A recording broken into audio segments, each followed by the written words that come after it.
그 사람들이 지금 전망하는 성장률보다 우리 경제는 훨씬 더 낮아질 가능성이 있어서 그 말씀. 제발 우리 정부가 경제 정책만 실패하지 않았으면 좋겠어요. 이번 금융위만 무사히 극복하면 우리나라 성장률은 연평균 6%는 얼마든지 달성할 수 있다.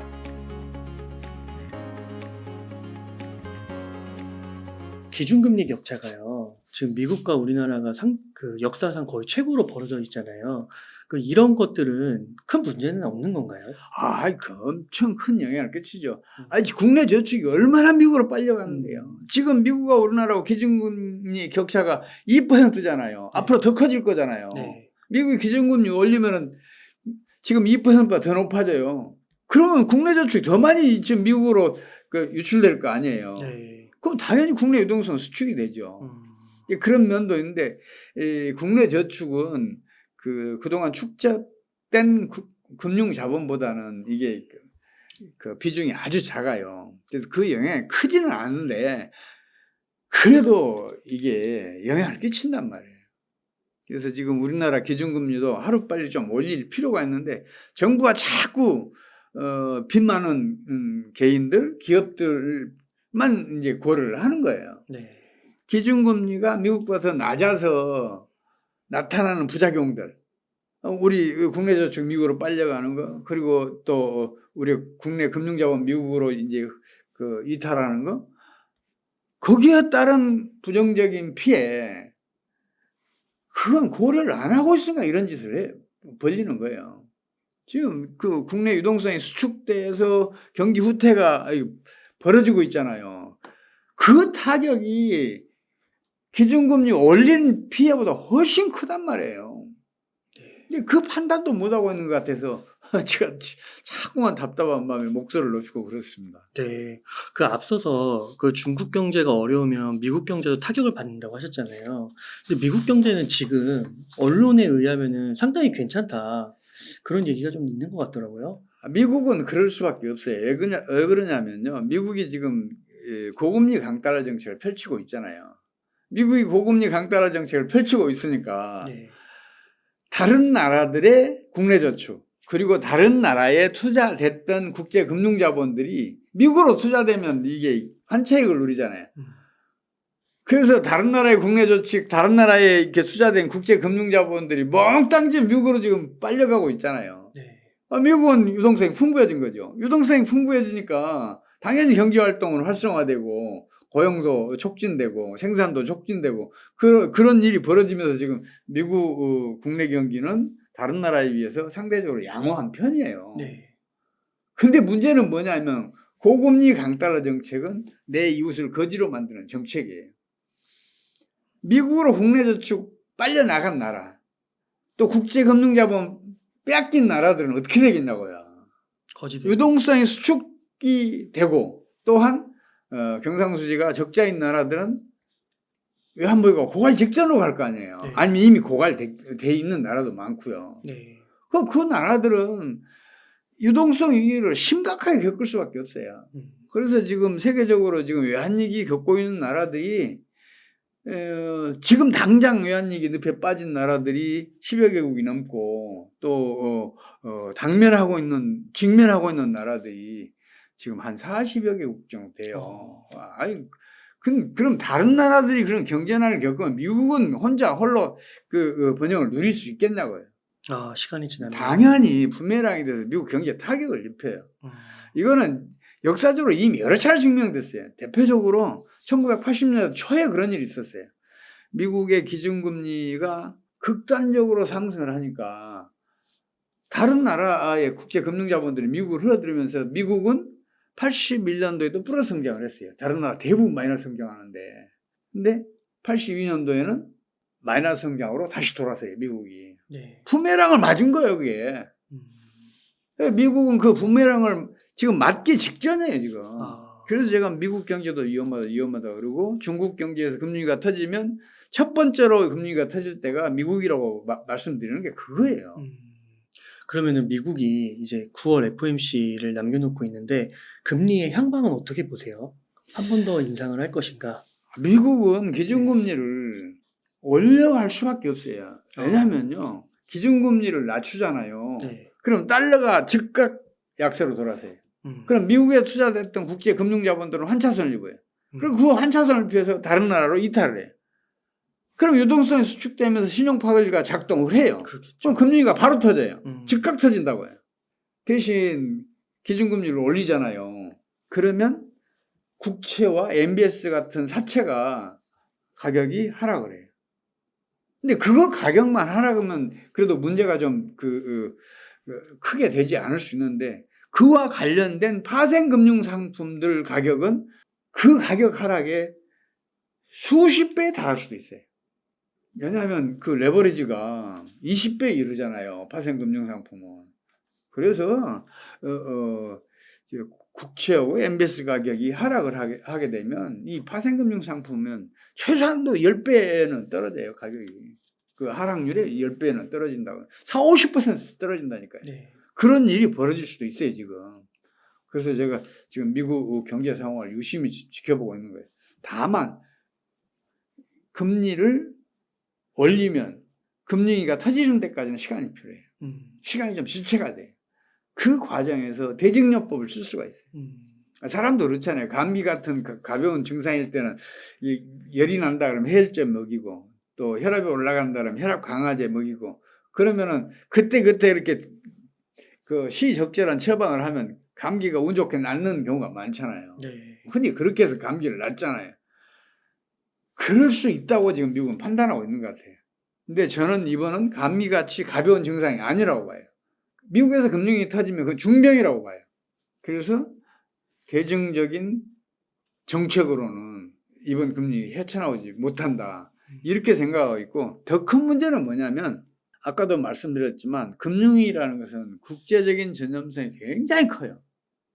어느 정도 비중이 있는 나라에서 금융위기가 터지면 이게 바로 인근의 국가에 전염되고 금방 또 다른 나라에 전염되고 세계적으로 이 금융위기가 퍼진단 말이에요. 네. 그러면 그 국제 전염을 막기 위해서는 국제 공조 체제가 필수예요. 여러 나라들이 공동으로 대응을 해야 금융위기를 차단할 수 있단 말이에요.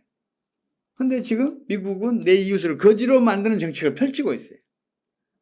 다른 나라가 그 피해를 입고 있는데 누가 미국에 협조하겠어요? 국제 공조 체제가 구축되기 아주 어려운 지금 상황이란 말이에요. 네. 그래서 제가 이번 금리는 엄청 심각하겠다, 그런 생각을 하고 있어요. 물론 시의적절한 정책을 그때 즉각 처방을 해서 거기에서 벗어날 수는 있을지 모르겠어요. 근데 그 확률이 제가 봤을 때는 1%가 안 된다고 봐요. 미국은 그걸 이제 자기네들은 자신을 하는 것 같아요.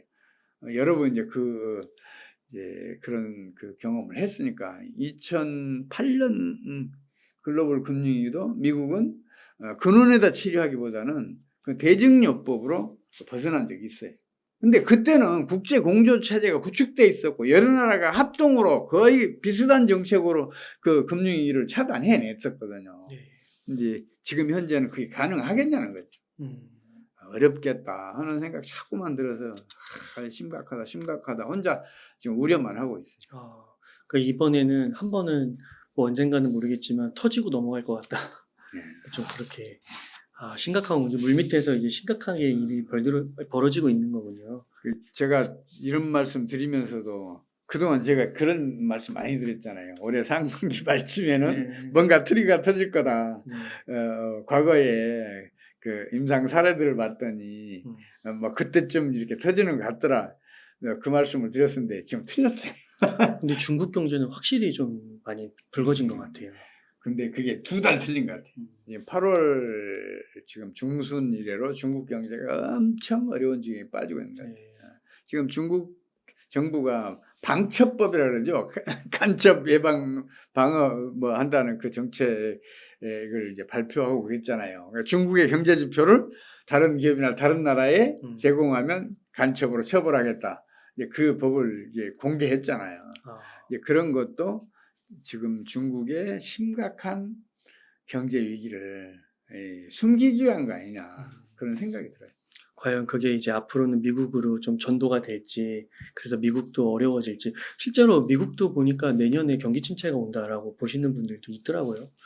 예, 저는 이제 그 경제 병약의 그 일반 원리와 이제 그 임상 사례들을 통해서 경험칙으로 그렇게 가는 거 아니냐 이런 말씀을 드려요. 네. 근데 세상에는 저처럼 이제 학자가 아닌 분들도, 그러니까 경제 원리를 모르시는 분들도 그 동물적인 감각이라 그러나요? 네. 척이 아주 뛰어난 분들이 있어요.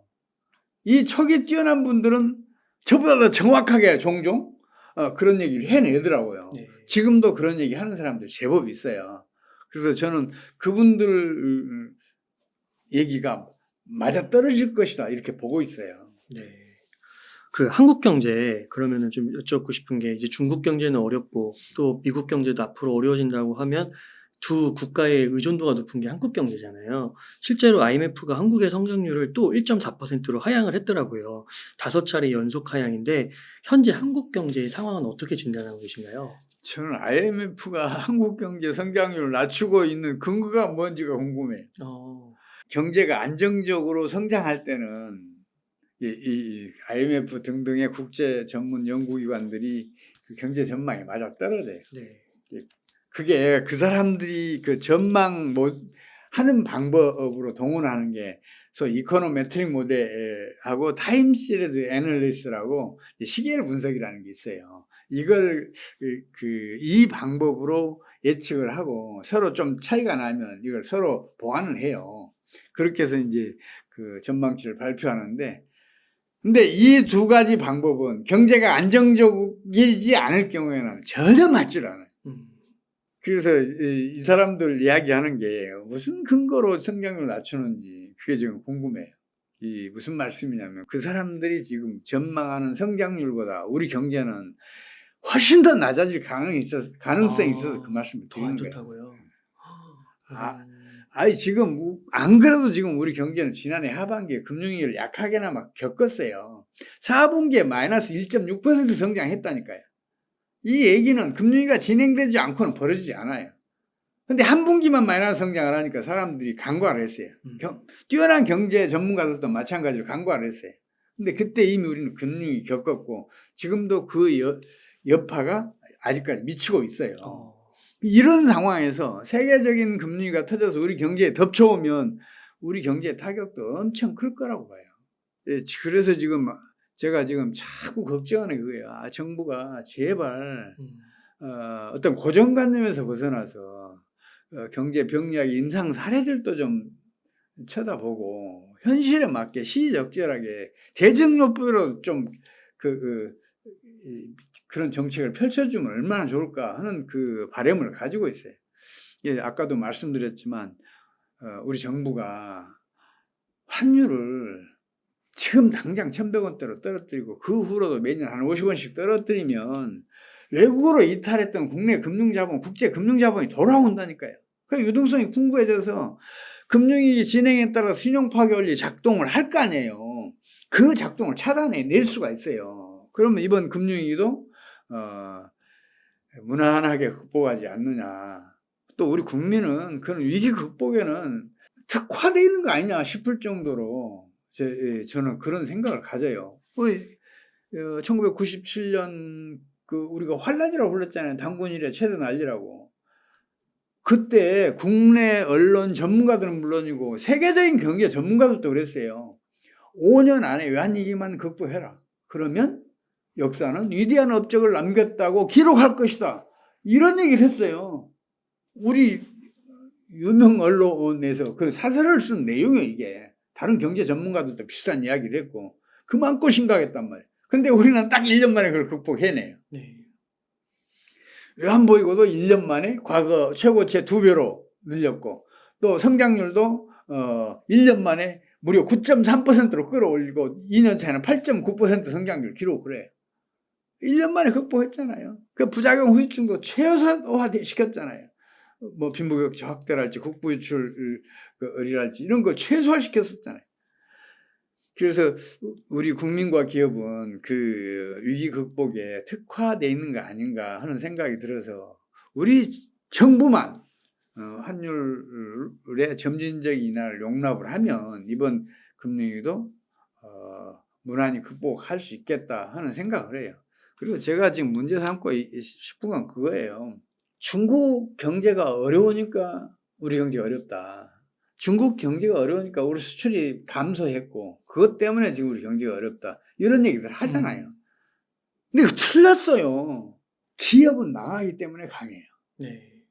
기업은 망하지 않기 위해서 필사적인 노력을 기울이기 때문에 경쟁력이 커져요. 중국 문이 닫히니까 우리 기업들 어떻게 했어요? 미국 시장 개척했잖아요. 그렇게. 과거에는 중국이 우리 수출 제1시장이었는데 미국이 지금 제1시장이 됐잖아요. 네. 유럽에 대한 수출도 급증을 했잖아요. 만약에 환율의 점진적인 하락만 용인했으면 우리 수출 마이너스 안 가요. 플러스 갔을 거예요. 미국하고 유럽에 대한 수출이 급증을 했으니까. 아니, 그거는 우리가 그 한류를 보면 금방 알 수 있잖아요. K-pop. 어느 한쪽 문이 닫히면 한쪽 문을 연다니까요. 그러네요. 응? 중국이 험한 정책으로 K-pop 차단했어요. 또 우리 드라마 차단했어요. 또 영화도 차단했어요. 다 차단했잖아요. 세계 1등 하는 것이요. 근데 우리 한류 어떻게 했어요? 우리 엔터업계 어떻게 했냐고요? 그렇죠. 엄청나죠. 동남아 시장, 일본 시장, 미국 시장, 중남미 시장, 서남아시아 시장, 뭐 중동 시장, 유럽 시장 그 개척 해냈잖아요. 네. 그래서 오늘날에는 우리 한류가 세계 무대를 휘어잡고 있잖아요. 아이, 우리 기업과 우리 국민은 세계 최강이에요.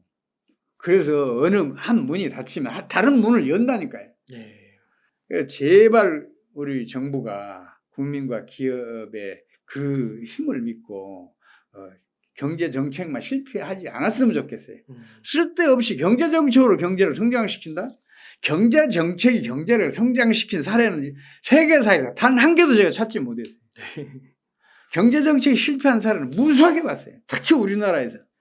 근데 우리 정부는 자기네들 경제 정책 때문에 우리나라가 고도 성장했다고 얘기를 해요. 천만의 말씀이에요. 우리나라가 외환위기만 벌써 8번 겪었잖아요. 1956, 62, 68, 71, 74, 79, 82, 97. 이게 무슨 얘기예요? 우리 정부가 8번이나 중대한 실패를 했다는 거 아니에요, 정책이. 네. 근데 자기네들 힘으로 이 나라를 성장시켰다고 헛된 망상이 지금 쌓여 있단 말이에요. 경제 정책을 뭘 하려고 그래요. 제발 그러지만 않았으면 좋겠어요.